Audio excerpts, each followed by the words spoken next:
वजीर आला ममता बनर्जी की मौजूदगी में बीजेपी के कौमी नायब सदर मुकुल रॉय अपने बेटे शुभ्रांशु रॉय के साथ तृणमूल कांग्रेस मुबैना कहते हुए शामिल हो गए। वो अपने घर में वापस आए हैं और 20 जून को आवाम के सामने तफसील से अपनी बात रखेंगे कि उन्होंने बीजेपी क्यों छोड़ दी। ताहम उन्होंने कहा कि उस वक्त बंगाल में जो सूरत हाल है, ऐसे में कोई भी बीजेपी में रहना पसंद नहीं करेगा। मुकुल रॉय के तृणमूल कांग्रेस में शामिल होने की खबर गर्दिश करने लगी थी। इस दरमियान बीजेपी के सीनियर लीडर कैलाश विजयवर्गीय और दीगर लीडरान ने फ़ोन करना शुरू कर दिया था। ताहम उन्होंने बीजेपी लीडरों से बात करने के बजाय आज दोपहर अपने साहिबजादे के साथ तृणमूल कांग्रेस भवन पहुंच गए। तृणमूल कांग्रेस भवन में मुकुल रॉय का अभिषेक बनर्जी के खैर मकदम किया।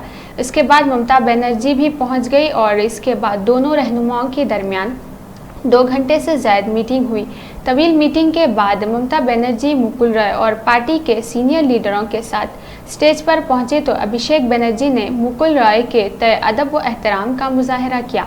ममता बनर्जी ने भी अपने लिए रखी मखसूस कुर्सी पर बैठने के बजाय आम कुर्सी मंगवा कर बैठ गई और बंगाल असेंबली इंतखाबात में बीजेपी के शिकस्त के बाद मुकुल रॉय की तृणमूल कांग्रेस में शमूलियत एक बड़ा झटका है।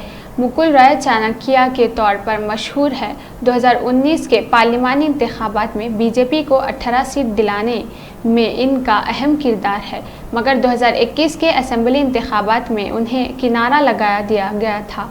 मुकुल रॉय को ऐसी सीट से उम्मीदवार बनाया गया जहां के लिए वो बिल्कुल नए थे। ताहम वो जीतने में कामयाब रहे। नताइज के बाद से ही मुकुल रॉय की नाराज़गी खबर गर्दिश कर रही थी और वो उनके अहलिया कोरोना की शिकार हो गए, मगर बीजेपी लीडरों ने उनकी खबरगिरी तक नहीं ली। मगर अचानक अभिषेक बनर्जी अस्पताल पहुंचकर सबको हैरान कर दिया। इसके बाद वज़ीर आज़म मोदी, अमित शाह और बीजेपी के कौमी सदर जेपी नड्डा ने फ़ोन करके खैरियत मालूम की।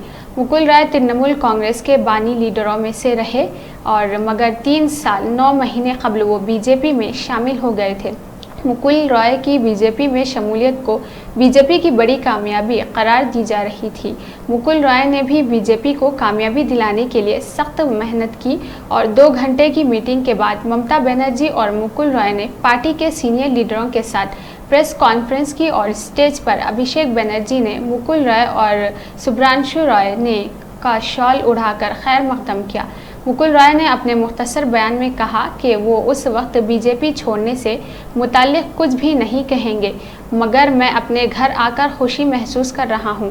उन्होंने कहा कि आइडियोलॉजी की वजह से ही बीजेपी छोड़कर यहाँ आए हैं। इनसे जब पूछा गया जब वो बीजेपी में गए थे तो अपने साथ कई लीडरों को लेकर चले गए थे, क्या उन लीडरों की वापसी होगी? मुकुल रॉय ने कहा कि ये वक्त ही बताएगा।